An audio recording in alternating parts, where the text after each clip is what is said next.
బాధ ఎలా ఉంటదంటే మేడం, ఇప్పుడు సుహాస్ గారు ఉన్నారు హీరో. ఆయన పక్కన కూడా తెలుగు అమ్మాయి ఉంటది హీరోయిన్. కిరణ్ అబ్బవరం గారు ఉన్నారు. అండ్ ఎంతో కష్టపడి హీరోలైన వాళ్ళు చాలా మంది ఉన్నారు. నాని గారు ఉన్నారు. వీళ్ళందరి సినిమాల్లో తెలుగు అమ్మాయి తప్ప అందరూ ఔట్ సైడర్సే ఉంటారు.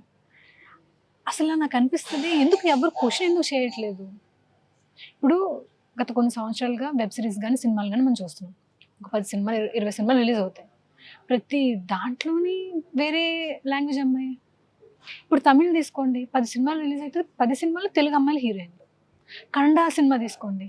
కన్నడ సినిమాలో అందరూ కూడా కన్నడ అమ్మాయిలే. మాట్లాడితే మార్కెట్ అంటారు. నాకు అర్థం కాదు. ఇప్పుడు 'కేజీఎఫ్' సినిమాలో ఏం మార్కెట్ ఉందని శ్రీనిధి శెట్టిని తీసుకున్నారు. ఆమెకి మార్కెట్ లేదుగా ముందు. మరి సినిమా హిట్ అవ్వలేదా? అయింది కదా. కాంతారా. కాంతారా మరి ఆ అమ్మాయి కూడా కన్నడ అమ్మాయే తీసుకున్నారు. హిట్ అవ్వలేదా? అసలు వీళ్ళ క్యాలిక్యులేషన్స్ ఏంటో నాకు అసలు ఏం అర్థమే కావట్లేదు. ఆ బాధ ఉంది చూసారు లోపల. ఏం చేసైనా నన్ను నేను నిరూపించుకోవాలంటే ఏదో అమ్మేయాలి ఇప్పుడు నాకున్న సోర్స్ అంతే.